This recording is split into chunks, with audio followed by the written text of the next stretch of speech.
سارے معاملات پورا کر دینا ہے. بسم اللہ الرحمن الرحیم. ایاک نعبد و ایاک نستعین. جناب شاہ فرمان گورنر پختونخوا اور محمود خان چیف منسٹر،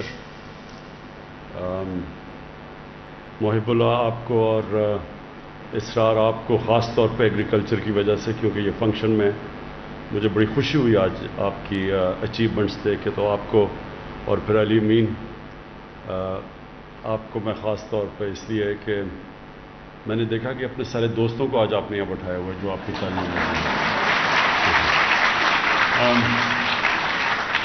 اور جمشید چیمہ، آپ نے جس طرح بڑی تفصیل میں بہت زیادہ انفارمیشن بڑے تھوڑے وقت میں آپ نے لوگوں کو دی، تو میں سب سے پہلے علی امین کی بات سے شروع کرنا چاہتا ہوں. دیکھیں، میں جب مدینہ کی ریاست کی بات کرتا ہوں تو میں ان لوگوں کی طرح نہیں ہوں جو استعمال کرتے ہیں اسلام کو ذاتی مفادات کے لیے، ووٹ لینے کے لیے. یہ میرا ایمان کا حصہ ہے. میں تاریخ کا طالب علم ہوں. میں نے دنیا کی تاریخ پڑھی ہے. میں نے پھر بڑی تفصیل کے اندر اپنی تاریخ پڑھی ہے، پھر اپنے اسلام کی، پھر سب سے جس کا میرے اوپر سب سے زیادہ اثر پڑا، اپنے نبی صلی اللہ علیہ وسلم کی زندگی کی بڑی تفصیل میں پڑھی ہے. تو میں جب یہ مدینہ کی ریاست کی بات کرتا ہوں، وہ اس لیے کہ یہ ایک دنیا کی تاریخ میں بہت بڑا انقلاب آیا تھا. اس سے بڑا کبھی انقلاب نہیں آیا. اور ہمارے نبی واحد پیغمبر تھے جن کی ساری زندگی تاریخ کا حصہ ہیں. ساری دنیا کی جو تاریخ ہے اس میں وہ فنومنا ہے، جب وہ آئے اور وہ جب گئے دنیا سے. اور وہ پھر کیسے وہ لوگ جن کی حیثیت ہی کوئی نہیں تھی، عربوں کی کوئی حیثیت نہیں تھی، 2 سپر پاورز تھی اس وقت کی، کیسے وہ جن کی حیثیت ہی کچھ نہیں تھی چند سالوں کے اندر دنیا کی امامت کرنی شروع کر دی. یہ تاریخ کا حصہ ہے. آپ سٹوڈنٹس بیٹھے ہیں، اس کو سمجھیں. ہم صرف جمعے کے خطبے پہ جا کے سن کے آ جاتے ہیں باہر. ہماری زندگی میں دین کا ہماری زندگی پہ کوئی اثر نہیں ہوتا، اس لیے ہمارے حالات برے ہیں. جب تک وہ جو اللہ ہمیں حکم دیتا ہے قرآن میں کہ ان کی زندگی سے سیکھو، اللہ کو تو وہ تو بے نیاز ہے، اس کو کوئی فائدہ ہی نہیں پہنچا سکتے آپ اللہ کو. وہ آپ کی بہتری کے لیے ہے. قرآن شریف ہماری بہتری کے لیے اللہ نے بھیجا ہے. اگر آپ اس کے اوپر چلتے ہیں تو آپ کی بہتری ہے. اور جب آپ نبی صلی اللہ علیہ وسلم کی سنت پہ چلتے ہیں، ان کی شریعت پہ چلتے ہیں، تو آپ ایک چھوٹا آدمی ایک بڑا آدمی بن جاتا ہے. تو وہ جو قرآن میں جو نماز ہم پڑھتے ہیں کہ اللہ ان کے راستے پہ لگا جو نعمتیں بخشی، وہ آپ 5 وقت مانگتے ہیں. وہ سب سے زیادہ نعمتیں تو انہوں نے اپنے حبیب کو بخشی، تو ان کے راستے پہ بتا رہے ہیں. آپ ہر روز نماز میں ان کا راستہ مانگتے ہیں. تو جب علی امین نے یہ بات کی کہ ہمیں خوددار قوم بننا چاہیے، یہ لا الہ الا اللہ ایک انسان کو غیرت دیتا ہے. جب آپ اللہ کے سوا کسی کے سامنے جھکتے ہی نہیں ہیں، ایک چھوٹا سا انسان غیرت مند ہو جاتا ہے. پیسے والے آدمی جو کسی کے سامنے جھکتا ہے اس کی کوئی عزت نہیں ہے. ایک مزدور بھی جب غیرت مند ہوتا ہے تو لوگ اس کی عزت کرتے ہیں. اور پھر جب یہ جو انقلاب آیا تھا اتنا بڑا، جو یہ مدینہ کا انقلاب آیا تھا، اس کی 2 چیزیں تھیں. اس کی بنیاد 2 جگہ پہ رکھی گئی تھی. ایک تو انہوں نے انسانوں کو آزاد کر دیا، ایک سسٹم دیا، ایک عدل اور انصاف کا نظام لیا. انصاف انسان کو آزاد کر دیتا ہے.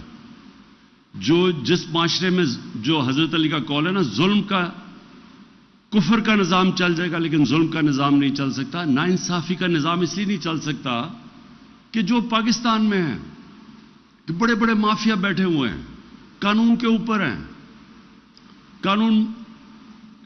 قانون کی بالادستی قائم نہیں ہونے دیتے کیونکہ وہ فائدہ اٹھا رہے ہیں کرپٹ سسٹم سے. تو وہ جب تک وہ یہ بڑا بڑا مافیا بیٹھا ہوا ہے اور کہتا ہے کہ ہمیں این آر او دے دو اور باقی غریبوں کو پکڑو, وہ ملک آگے نہیں بڑھ سکتا. تو ہمارے نبی صلی اللہ علیہ وسلم نے سب سے پہلے مدینہ میں انصاف قائم کیا کہ میری بیٹی بھی اگر جرم کرے گی تو اس کو سزا ملے گی. اور تمہارے سے پہلے بڑی قومیں تباہ ہوئی جدھر قانون نہیں تھا, جدھر انصاف نہیں تھا, جدھر طاقتور کے لیے اور کمزور کے لیے دوسرا. اور دوسری چیز تھی, انہوں نے انسانوں کے کیریکٹر کو اٹھایا, کیریکٹر بلڈنگ کی نیشن کی. صادق اور امین, سچا اور ایماندار, وہ کیریکٹر سے وہ لوگ اٹھے. کبھی بھی جھوٹے لوگ, ڈرپوک لوگ بڑے قوم نہیں بنا سکتے. سچے لوگ, دلیر لوگ, جو اللہ میں, جو لا الہ الا اللہ میں ماننے والے لوگ, غیرت مند لوگ, وہ صرف بڑی قوم بنتا ہے. اور وہ ثابت ہے, مدینہ کی ریاست میں وہ ثابت ہوا ہے کہ دیکھتے دیکھتے یعنی جنگ بدر کے 11 سال بعد تو ایک سپر پاور گری اور 13 سال کے بعد دوسری گری ان کے سامنے. تاریخ کا حصہ ہے یہ. تو میں صرف آپ کو یہ سمجھانا چاہتا ہوں اور اپنی قوم کو, ہم ایک بڑی قوم نہیں بن سکتے جب تک ہم اپنا کیریکٹر ٹھیک نہ کریں. ہم بھی صادق اور امین نہ بنیں, سچے اور امانت دار نہ بنیں, انصاف کرنے والے نہ بنیں, کبھی قوم بڑی نہیں بن سکتی. جو مسلمان جب پھیلے تھے ساری دنیا میں تو لوگ ان کے کیریکٹر سے متاثر تھے. انڈونیزیا اور ملیشیا کے اندر کوئی مسلمان فوج نہیں گئی تھی, وہ ان کے تاجروں کے کیریکٹر سے لوگ مسلمان ہو گئے. اس لیے ہم بھی پاکستانی, اور میں کیونکہ ہماری اکثریت نوجوانوں کی ہے, میں مسلسل اپنے نوجوانوں کو اس چیز سمجھاتا ہوں کہ اللہ نے اس ملک کو کسی چیز کی کمی نہیں دی. ہمیں یہ خطہ وہ ہے جس میں سب کچھ دے دیا اس نے, لیکن ایک ہمیں کیریکٹر چاہیے ایک عظیم قوم بننے کے لیے. سچے لوگ, سچائی, یہ جو علی امین بات کر رہا تھا کرپشن کی, جو بھی ہاتھ پھیلاتا ہے کسی کے سامنے, پیسے مانگتا ہے کسی سے, اس کی دنیا عزت نہیں کرتی. جب کسی کو رشوت دیتا ہے تو اس کی غیرت جاتی ہے, جو رشوت لیتا ہے اس کی غیرت جاتی ہے. میں وہ جن لوگوں کو ہم کافر کہتے ہیں, میں نے ساری دنیا دیکھی ہوئی ہے. آپ حیران ہوں گے, وہاں اس طرح اخبار پڑا ہوتا ہے, لوگ پیسے ڈالتے ہیں اخبار, کوئی دیکھنے والا بھی نہیں ہوتا. کبھی وہاں سوچتے بھی نہیں کوئی دھاندلی ہوگی الیکشن میں. ہمارے یہاں پولنگ ایجنٹس بیٹھے ہوتے ہیں, وہاں ہو رہا ہوتا ہے, پھر لڑائیاں ہو رہی ہوتی, وہاں تو آتا ہے سیدھا ووٹ ڈال کے چلا گیا, کوئی پوچھنے والا بھی نہیں ہوتا, کوئی کہتا نہیں دھاندلی ہوئی. کہیں دیکھ لیں یورپ میں الیکشن ہوتا ہے, کہیں کوئی سوچتا بھی نہیں ہے دھاندلی کا. ہماری الیکشن سے پہلے ہماری گھنٹوں میٹنگ یہ نہیں ہو رہی ہوتی کہ ووٹر کو کیسے نکالنا ہے, دھاندلی کیسے روکنی ہے. تو یہ ہمارے لیے بڑی شرم کی بات ہے کہ ہمارے اس طرح کے لوگ آئے جو آج باہر بیٹھے ہوئے ہیں اور باہر اربوں اربوں روپے کی پراپرٹیز پہ بیٹھے ہوئے ہیں, ایک رسید نہیں بتا سکتے پیسہ کدھر سے آیا, اور وہاں سے تقریریں کر رہے ہیں یہاں بیٹھ کے. اس لیے جو جب تک اگر ہم نے بڑی قوم بننا ہے, عظیم قوم بننا ہے, وہ جو ہمیں بننا تھا, جو یہ بہت بڑا پاکستان کا کانسیپٹ تھا, تو میں صرف آپ کو شروع میں یہ بتا دوں کہ ایک تو سسٹم کے اندر ہم آج جنگ لڑ رہے ہیں قانون کی بالادستی کی سارے مافیاز کے خلاف, یہ اس پہ انشاءاللہ ہم کامیاب ہوں گے. اور دوسری, قوم نے اپنے آپ کو چینج کرنا ہے. اللہ کی قرآن میں آیت ہے کہ میں کبھی کسی قوم کی حالت نہیں بدلتا جب تک وہ قوم خود اپنی حالت بدلنے کی کوشش نہیں کرتی, اپنا کیریکٹر نہیں بدلتا. اب جی یہ جو بڑا ضروری ہے آپ کے لیے سمجھنا, ہماری آبادی جب پاکستان بنا تھا اور آپ ہماری آبادی جب پاکستان بنا تھا تو 4 کروڑ سے بھی کم تھی. آج پاکستان کی آبادی 22 کروڑ پہ پہنچ گئی ہے، اور جس ریٹ پہ اب بڑھ رہی ہے تو ہمیں جو اتنی زرخیز زمین کے باوجود ہم نے پچھلے سال 40 لاکھ ٹن گندم امپورٹ کی ہے. 40 لاکھ ٹن. اس بار ہم نے پاکستان کی تاریخ میں سب سے زیادہ گندم اس بار ہماری پیداوار ہوئی. اس کے باوجود ہمیں امپورٹ کرنی پڑے گی کیونکہ ہماری آبادی اتنی تیزی سے بڑھ گئی ہے. ہم وہ چیزیں دالیں امپورٹ کرتے ہیں، سارا جو ہمارا گھی ہے تقریباً 70-80% وہ ہم امپورٹ کرتے ہیں. کھانے پینے کی چیز امپورٹ کرتے ہیں، اور جب دنیا میں ساری قیمتیں بڑھی تو پاکستان میں کیونکہ ہم امپورٹ کر رہے ہیں، ہم یہاں بھی مہنگائی آ گئی. اس لیے ہمارے پاس اب آج جدھر ہم کھڑے اور جس طرح آبادی بڑھی ہے، اس کو تو ایک تو چیز یہ کہ ہم نے اپنی بنیادی ترین پرائمری ایجوکیشن کے اوپر زور لگانا ہے، اور جو ہم پوری کوشش کر رہے ہیں. اب 2 چیزوں سے آبادی کی سپیڈ نیچے آتی ہے. ایک، بنیادی تعلیم دیں بچوں کو اور اپنی بچیوں کو، اور دوسرا جو بنیادی ہیلتھ کیئر ہے، جو نیچے جو پرائمری ہیلتھ کیئر جسے کہتے ہیں، اس کو ٹھیک کریں. تو وہ تو انشاءاللہ ہم کر رہے ہیں. لیکن اس کے ساتھ ساتھ ابھی سے ہمیں پلاننگ کرنی ہے کہ ہم نے کیسے اپنی بڑھتی ہوئی آبادی کو ہم نے کیسے اناج دینا ہے، ہم نے کیسے اپنے لوگوں کا پیٹ پالنا ہے، اور ہم نے کیسے اگر اسی طرح آبادی بڑھتی رہی اور اتنی پیداوار ہماری رہی تو آگے جا کے یہاں تو بہت بھوک ہوگی پاکستان میں. کیونکہ باہر اگر اسی طرح باہر بھی جو قیمتیں بڑھی ہیں، یہ 20 سال کے بعد کبھی اتنی تیزی سے انفلیشن یعنی قیمتیں نہیں بڑھی کموڈیٹیز کی، کھانے پینے کی چیزوں میں، جو اس 1 سال کے اندر بڑھی ہے. تو اس لیے اگر ہم خود اپنی ساری اس ملک میں اناج اگا سکیں تو ہمیں فرق نہیں پڑے گا اگر دنیا میں قیمتیں اوپر جائیں. لیکن اگر ہمیں امپورٹ کرنی پڑتی ہے تو ہمیں فرق پڑے گا، اور پڑ رہا ہے. تو اس لیے یہ بڑا امپورٹنٹ ہے، یہ جو آج جس کے لیے میں خاص طور پہ آیا ہوں، گوملزام ڈیم کا.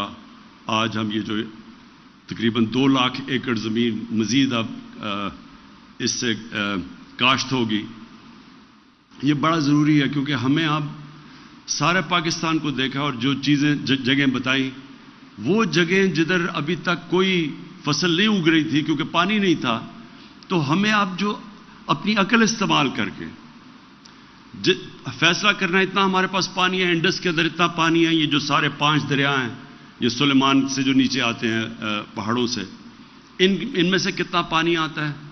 اس پانی کو ہم نے سٹور کیسے کرنا ہے.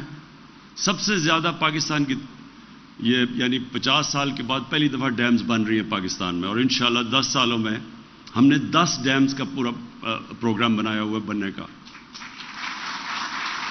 تو ہمارا ابھی تقریباً 14 MAF پانی سٹور کر سکتے ہیں. اس کو ہماری کوشش ہے 25 پہ لے کے جائیں اور اس کو ڈبل کر دیں. تو یہ ہمیں سب سے پہلے تو پانی کتنا ہے، اس کو ہم نے بچانا کتنا ہے، اس کو کیلکولیٹ کریں. پھر جو پانی بچے اس کا بہتر استعمال کیسے کرنا ہے. ابھی ہم استعمال بھی ٹھیک نہیں کرتے تاکہ ہم اپنی زمین سے زیادہ پیداوار لیں. تو یہ چیلنجز ہیں. اور پھر ریسرچ. دیکھیں، جب تک ہم ریسرچ نہیں کریں گے، اور ہماری بڑی زبردست ریسرچ ہوتی تھی، ہم جب بڑے ہو رہے تھے، فیصل آباد یونیورسٹی کی بڑی ریپوٹیشن تھی ساری جگہ، بڑی لوگ تعریف کرتے تھے اس کی. اس کے بعد ساری ہماری ریسرچ چلے گی. اب یہ دیکھ لیں کہ ہندوستان کی ییلڈ یا پیداوار ہمارے سے زیادہ ہے. ہم بات ہی نہیں کر رہے کہ امریکہ اور یہ یورپ کی، ہم تو بات کریں اپنے ہمسائے کی جو ہمارے ساتھ آزاد ہوا تھا، اس کی ہمارے سے زیادہ پیداوار ہے، کیونکہ وہاں بھی ریسرچ زیادہ ہے. تو اس لیے سیڈ ڈیولپمنٹ، اس کی ریسرچ کرنا، پانی کا بہتر استعمال کیسے کرنا، اپنی پیداوار کو بڑھانا، نئی ٹیکنالوجیز کا کیسے استعمال کرنا، اب اس طرف ہم نے جانا ہے. اور پھر ہمارے ہی جو سارے علاقے پڑے ہیں، جس طرح قبائلی علاقے کی بات کی ابھی جمشید نے، یہ سارا وزیرستان پڑا ہے ہمارا، یہ بہت بڑے علاقے پڑے ہیں. ادھر اب ان علاقوں کا بہترین استعمال کیسے کرنا ہے. ایک چیز تو پاکستان میں شروع ہوگی، مثلا زیتون. پورا زیتون کا انشاءاللہ انقلاب آ رہا ہے ساری جگہ اور پختونخوا میں خاص طور پہ. اور یہ سارے قبائلی علاقے میں یہ بلوچستان تک ہم زیتون اگا سکتے ہیں.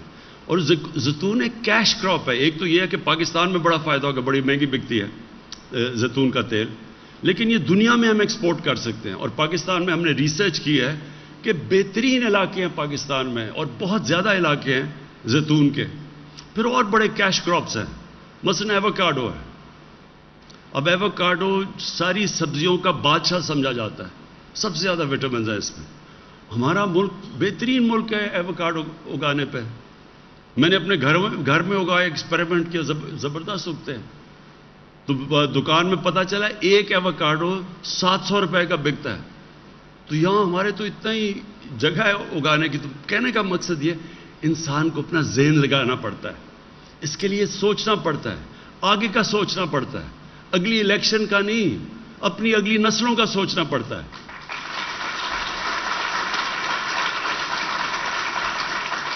اور انشاءاللہ یہ میرا یقین ہے پورا کہ جس طرف اب ہم نکل گئے ہیں, پہلی دفعہ میرے خیال میں 60s کے اندر ایوب خان کے دور میں ایگریکلچر کے اوپر کام ہوا تھا.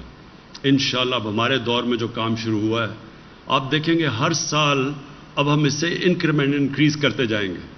ہم نے جو پلاننگ اب پوری کی ہے کہ ہم نے کون سی نئی, اب دیکھیں اب دنیا کے اندر پام آئل ہے جس کے اوپر جس سے اصل ہمارا جو کوکنگ آئل ہے جو گھی ہے وہ باہر سے امپورٹ ہوتا ہے 70%, اس کی دگنی ہو گئی ہے قیمت دنیا میں. ہم یہ سارا کچھ پام آئل سیڈ خود اگا سکتے ہیں, ہم سویا بین اگا سکتے ہیں, یعنی ہم سارا کچھ پاکستان میں اگا سکتے ہیں. تو انشاءاللہ جو اب سے ہم پلاننگ کر رہے ہیں کہ دنیا میں جو بھی مسئلے آئیں, پاکستان میں ساری چیزیں جو بنیادی ضروریات ہیں ہماری, دالیں مثلاً, عام آدمی دال کھاتا ہے, یہ بھی دن آنا تھا سوچے کہ 70% دال ہم باہر امپورٹ کر رہے ہیں.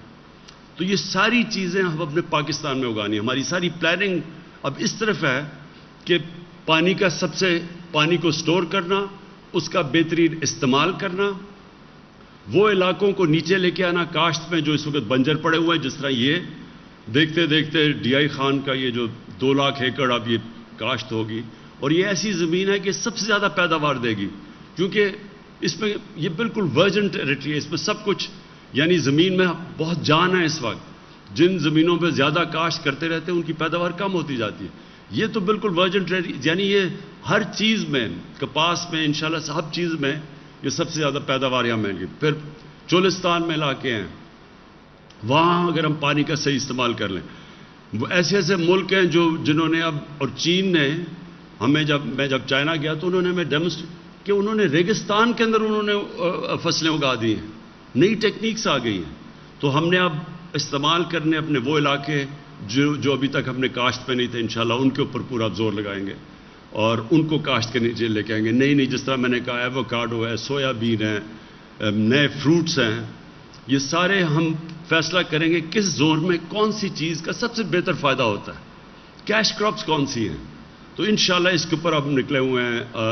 اور یہ جو آج انیشیٹو ہے کہ یہاں ایگریکلچر یونیورسٹی کا, یہ بہت ضروری تھا یہاں, کیونکہ ڈی آئی خان کے اندر اس کا بہت بڑا امپیکٹ پڑے گا اگر یہاں ریسرچ ہو. ادھر میاں والی میں جو میں نے نمل یونیورسٹی بنائی ہے, اس کے اندر بھی ہم ایک باہر سے جو دنیا کا ٹاپ ایگریکلچر کی انڈسٹری ہے ہالینڈ کی, اس سے ہم نے کولیبریشن کی ہے.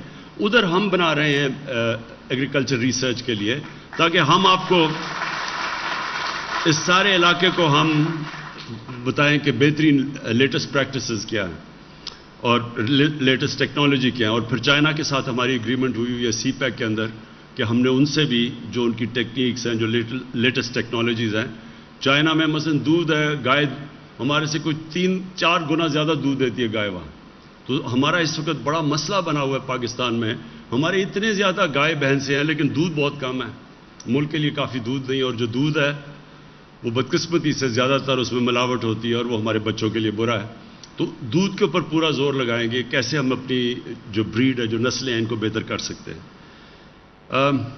آخر میں صرف کیونکہ آج ڈی آئی خان آیا ہوں, میں یہ ضرور اناؤنس کروں گا کہ بڑا مسئلہ بنا ہوا ہے ہمارا ساؤتھ وزیرستان میں مسعود اور ہمارے جو 2 بڑے قبیلے ہیں مسعود اور وزیر قبیلے، وہ ڈسٹرکٹ چاہ رہے ہیں کہ 2 ڈسٹرکٹس بن جائیں اس علاقے کی.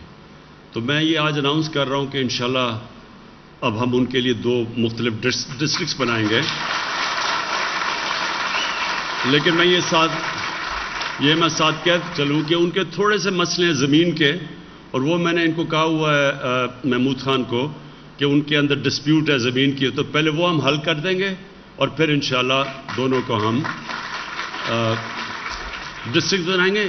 اس سے مقصد اس کا یہ ہے کہ زیادہ بہتر ایڈمنسٹریشن بہتر ہو سکے. جتنے آپ چھوٹا ایڈمنسٹریٹو بلاک بنائیں گے اتنی بہتر سروس دے سکتے ہیں لوگوں کو. تو بڑے بڑے علاقوں میں جب ہو جاتے ہیں اور بڑے لوگوں کو دور جانا پڑتا ہے تکلیف ہوتی ہے. تو صرف اس لیے انشاءاللہ یہ میں آج اناؤنس کر رہا ہوں. اور قبائلی علاقے کا میں خاص طور پہ جو پرانا قبائلی علاقہ تھا اس کے اوپر ہم نے خاص زور لگانا ہے کہ وہاں کس طرح ہم ان کی کس طرح کی فصلیں کو ان کی کیسی مدد کر سکتے ہیں، کیونکہ وہ پیچھے رہ گیا ہے. تو ہم نے خاص طور پہ زور لگانا ہے کہ وہاں کے لوگوں کی ہم نے اسٹینڈرڈ آف لیونگ، ان کی زندگی بہتر، ان کو کیسے ہم کر سکتے ہیں. آج کسانوں کے مجھے یہ سب سے بڑی خوشی ہے کہ سب سے زیادہ پیسہ آج کسانوں کے پاس گیا ہے پاکستان کی تاریخ میں. کبھی اتنا زیادہ پیسہ کسانوں کے پاس نہیں گیا، کیونکہ پہلی دفعہ ہم نے قیمت دی ہے. یہ بڑا جو شوگر مافیا تھا وہ پیسے نہیں دیتا تھا کسانوں کو. جو شوگر ملز تھی وہ جو ریٹ بھی تھی اس سے بھی کم پیسہ ملتا تھا. تو کیونکہ ہم نے قانون سے زور لگا کے پیسہ دلوایا ہے، کسانوں کے پاس پیسہ آیا، انہوں نے اپنی فصلوں پہ لگایا، تو ہر چیز میں ریکارڈ ہو رہا ہے. یعنی ہمیں گندم میں ریکارڈ ہوا، ہمارے اس میں چھلی کیا میز رائس کا سب سے ریکارڈ کراپ ہوا. اور انشاءاللہ بڑی دیر کے بعد کاٹن کراپ ہماری جو بھی بتایا تھا کہ انشاءاللہ بڑی زبردست آ رہی ہے، اللہ موسم کو ٹھیک رکھے. تو یہ بھی پاکستان کو بڑا، اور کسانوں کے پاس کبھی اتنی قیمت نہیں ملی ہوگی اس کی، اور پھر جو پیسہ جائے گا پھر اور زیادہ خوشحالی انشاءاللہ ہمارے دیہاتوں میں آئے گی. بہت بہت شکریہ.